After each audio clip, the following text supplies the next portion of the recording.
प्रकार है कौन, ये तो नहीं बताया ना, इसलिए हम बता रहे। सहेतुकम, सहेतुकम बोल तो हेतु के सहित, कारण के सहित।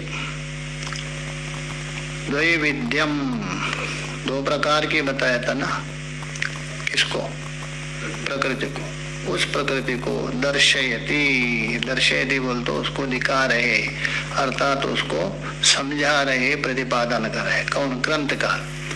तो कहने का मतलब हेतु के सहित वो दो प्रकार की प्रकृति कौन है उसको स्पष्ट कर रहे ग्रंथकार। श्लोक देख लीजिए। सत्व शुद्ध्या विशुद्धिभ्याम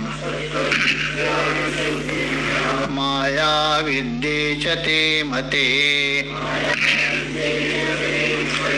माया बिंबो वशीकृत्या तांशा सर्वज्ञ ईश्वरः।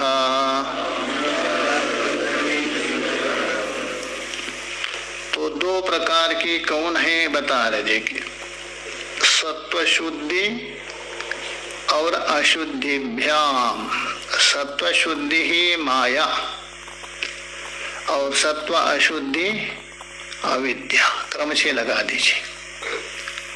सत्व शुद्धि, सत्व शुद्धि वाली जो प्रकृति, अध्यार कर दीजिए। तीन गुण है ना उसमें, अभी बताया था ना, उसमें शुद्ध सत्व प्रदान होने से ये हो गया सत्व शुद्धि। तभी उसका नाम क्या हुआ, माया इति कथ्यते उच्यते। उसी प्रकृति का नाम क्या हुआ, माया। और सत्व अशुद्धि अर्थात मलिन सत्ता, तभी अविद्ये, द्विवचन है, अविद्या उच्यते। ते मते, ते मतलब ये दो प्रकार से ऐसा सम्मत है वेदांत में। अर्थात माया और अविद्या रूप से सम्मत है वेदांत में। एक होने पर भी शुद्ध और अशुद्ध को लेकर उसको क्या माना, दो माना। मते बोल तो सम्मत है। ठीक है, यहां तक हो गया। माया बिंबो वशीकृत्या ताम शाद सर्वज्ञ ईश्वर। माया बिंबो वशीकृत्या अर्थात जो माया है, तो माया में जो बिंबो वशीकृत्या, माया में स्थित जो चित्त है, चैतन्य, माया में जो चैतन्य है, तो इसलिए बोल रहे माया में स्थित जो चित्त प्रतिबिंब, बिंब का मतलब है प्रतिबिंब लेना। पीछे बताया था ना, प्रकृति का लक्षण करते हुए, नहीं बताया था अभी, अभी बता ना, उसी युक्त करके। तो माया बिंब बोल तो माया में स्थित चित्त प्रतिबिंब है, वही ताम, उसी को ही ताम बोल तो उसी प्रकृति को। कौन सी प्रकृति, माया का जो प्रतिबिंब है, उस प्रतिबिंब से युक्त ताम, ताम बोल तो प्रकृति लेना। वशीकृत्य अर्थात उसको वशीभूत करके, अधीन करके,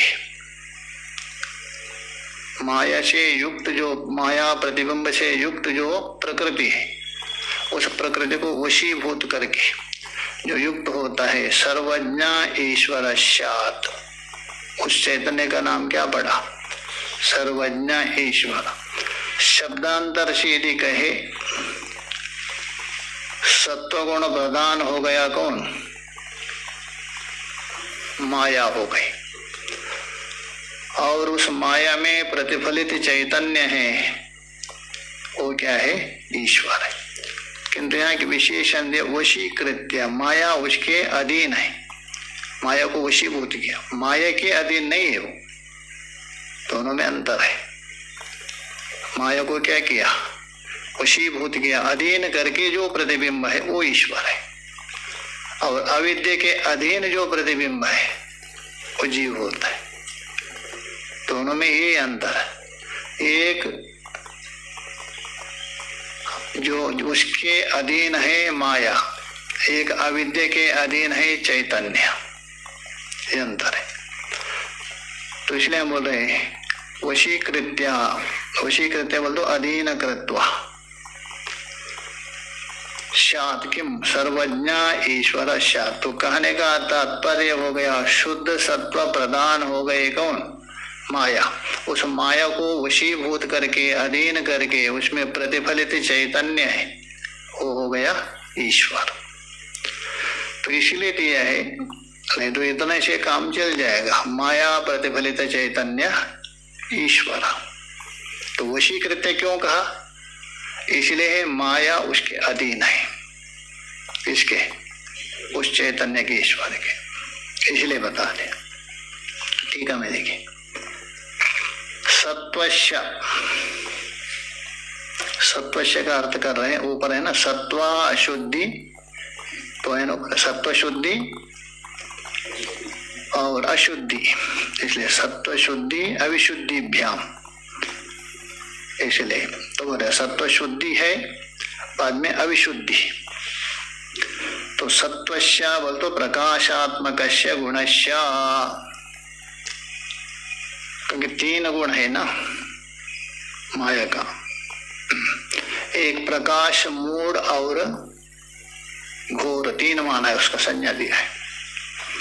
सत्वगुण प्रकाशात्मक है, रजोगुण घोरात्मक है, तमोगुण मूढ़ात्मक है, ये संज्ञा है उसकी। सत्वगुण प्रकाशात्मक होता है, रजोगुण प्रवृत्त्यात्मक होता है, घोर होने से थोड़ा उग्र है। उग्र व्यक्ति प्रवृत्त होता है ना, शांत व्यक्ति थोड़ा प्रवृत्त होता है। और तमोगुण है मूड, बस किंग कर्तव्य मूड पड़े रहता, तामशा और कुछ करना नहीं, बस सोते रहो, खाओ सो जाओ और कुछ करना नहीं, भजन करना नहीं ना, बस आरती कीर्ति कुछ नहीं, बस सोते रहो खा के, ये तमोगुण है। तो इसलिए हम बता रहे सत्वस्य का अर्थ कर रहे प्रकाशात्मकस्य गुणस्य, यही शुद्धि, शुद्धि का अर्थ कर रहे हैं। श्लोक में नहीं है सत्व शुद्धि, इसी की व्याख्या है। सत्व शुद्धि का अर्थ है सत्वस्य शुद्धि, सत्व शुद्धि षष्ठी समास है। तो सत्वस्य का अर्थ किया प्रकाशात्मकस्य गुणस्य शुद्धि, ये सत्व शुद्धि हो गए। उसी का स्पष्ट अर्थ कर रहे हैं। सत्व शुद्धि का मतलब क्या है? जल शुद्ध है, इसका मतलब क्या है? तो उसको अर्थ कर रहे हैं गुणांतरेण अकलुषीकृततः, बस यही है। अन्य गुणों के सहित वो कलुषित नहीं है, सम्मिलित नहीं है। अच्छा, जल शुद्ध है, इसका मतलब क्या है? मिट्टी आदि से अकलुषित है। मिट्टी यदि कलुषित हो गया, अशुद्ध हो गया। कलुषित बोलते मिलना, और अकलुषित हो गया शुद्ध होगा। वैसे ही गुणांतरेण बोल तो रजोगुण तमोगुण, उसे कैसे है? अकलुषीकृतता, सम्मिलित नहीं है, मिश्रित नहीं है, इसलिए वो क्या है? शुद्धि। अभी शुद्धि आगे अलग है, यहां तक हो गया वाक्य, काम कर दीजिए। तो ये एक व्याख्या हो गई किसकी? माया की। और आगे अविशुद्धि का अर्थ कर रहे, देखिए दूसरा अविशुद्धि है ना, उसका व्याख्या। अविशुद्धि का अर्थ कर रहे, बस विशुद्धि का उल्टा कर दीजिए। विशुद्धि का क्या अर्थ किया? गुणांतरेण अकलुषी भाव, और उल्टा करने से गुणांतरेण कलुषी भाव, उसी का अर्थ कर गुणांतरेण अन्य गुण कलुषीकृतत्वम। कलुषीकृत बोल तो मिला जुले अन्य गुण में, तभी जाके उसको क्या कहा? अशुद्धि। तो दो हो गए, एक शुद्धि अशुद्धि। ताभ्याम द्विवचन है, ताभ्याम बोल तो शुद्धि अशुद्धि। अकलुषीकृत कलुषीकृताभ्याम, ताभ्याम द्विवचन है। सत्व शुद्धि अविशुद्धिभ्याम, एक सत्व शुद्धि है, उसको अकलुषीकृत कहिए, और दूसरा अशुद्धि का नाम है कलुषीकृत। तो सत्व शुद्धि अविशुद्धिभ्याम वेताभ्याम कर दो। तेजः द्विविधे, तेज द्विविधि, वो दो प्रकार का है, एक शुद्धि एक अशुद्धि। तो दो प्रकार का कौन है? माया विद्ये इति, शुद्धि को लेकर माया कहा दिया, अशुद्धि को लेकर अविद्या कहा दिया। वे दो प्रकार के, दो प्रकार मतलब शुद्धि और अशुद्धि। उसको शब्दांतर से कहे तो माया और अविद्ये इति। माया इति अविद्या इति चाह मते, एक अर्थ कर रहे, माया इति मते अविद्या इति मते, मते बोल दो सम्मते। उसी को ही ग्रंथकार और भी स्पष्ट कर रहे, उसी को है। आपने कहा जो शुद्ध है वो माया कह दिया, अथवा अकलुषीकृत है वो माया कह दिया, कलुषीकृत है अविद्या, उसको स्पष्ट करना है। विशुद्ध सत्व प्रधान माया, माया का लक्षण है। शुद्ध सत्व कहिए अथवा विशुद्ध सत्व प्रधान माया, मलिन सत्व प्रधान अविद्या, बस दोनों की परिभाषा हो गई। एक ही प्रकृति दो रूप में उपस्थित हो गई, किसी माया और अविद्या। भेद क्यों है? विशुद्ध सत्व जहाँ प्रदान हो गया उसी प्रकृति का नाम क्या हुआ? माया। मलिन सत्व प्रदान हो गया उसी प्रकृति का नाम हो गया अविद्या। इसलिए अविद्या और माया में कोई भेद नहीं है। विवरणाचार्य ने एक ही शब्द है ये, बस इतना ही भेद है। माया भी प्रकृति है, अविद्या भी, बस इतना, एक में सत्व प्रदान है, एक मलिन सत्व प्रदान है। शुद्ध सत्व मलिन सत्व, इतना ही भेद है। तो मलिन सत्व प्रदान किम अविद्या इत्यर्थ। तो इस प्रकार एक ही प्रकृति आपकी गुणों के तारतम्य से माया और अविद्या नाम, केवल गुणों के तारतम्य से सत्व प्रदान हो गया वो माया कहा दिया, मलिन सत्व प्रदान हो गया वहां भी सत्व ही है किंतु मलिन सत्व अविद्या कहा दिया। माया बिंबो, उत्तरार्ध की व्याख्या कर रहे हैं। माया बिंबो का मायायाम प्रतिफलिता चिदात्मा। देखिए माया बिंबो मतलब माया रूप बिंब नहीं लेना, ये माया में पड़ा हुआ प्रतिबिंब लेना। माया बिंबो मतलब मायायाम प्रतिफलिता का चैतन्य, उसी का नाम है चिदाभास। दोनों चिदाभास मानते ही, मैंने पहले कहा दिया था, ये दोनों क्या है? चिदाभास है। ईश्वर भी चिदाभास है, जीव तो है ही है। आगे एकत्व करेंगे ना तत् और तुम में, आगे स्पष्ट करेंगे आगे के प्रकार में। और चार भेद के आकाश का चार भेद से आपको दिखा देंगे। महाकाश, अभ्राकाश, घटाकाश, जलाकाश, चार आकाश दिखाएंगे। महाकाश, महाकाश के स्थान में है ब्रह्मा, अभ्राकाश के स्थान में है ईश्वर, घटाकाश के स्थान में है कूटस्थ पंपद, और घटाकाश के अंदर जो जल है उसके अंदर आकाश है चिदाभास। आगे बताएंगे स्पष्ट। इसलिए यहाँ जो एकत्व जो कर रहे ईश्वर और जीव को नहीं, कूटस्थ और ब्रह्म को। तत्पद का भी दो है, तत्पद का वाच्य को नहीं, तत्पद का लक्ष्य को लेकर। इसलिए यहाँ बता रहे माया बिंबो बोल तो मायायाम प्रतिफलित चिदात्मा, क्योंकि चिदात्मा कौन है? चिदाभास। इसलिए नरसिंह उत्तरतापने उपनिषद में बता दिया, जीवेश्वराभासी न करोति माया च अविद्या स्वयमेव भवति। अर्थात जो प्रकृति है स्वयं माया और अविद्या बन करके जीव और ईश्वर रूप से दो भेद कर रहे, इसलिए दोनों चिदाभास है। माया में प्रतिफलित चैतन्य, अविद्या में प्रतिफलित, अविद्या में प्रतिफलित चैतन्य को जीव कहा दिया, वो भी चिदाभास है। माया में प्रतिफलित वो भी चिदाभास है। चिदाभास मतलब आभास। जड़ नहीं कह सकते, चेतन भी नहीं कह सकते, शुद्ध।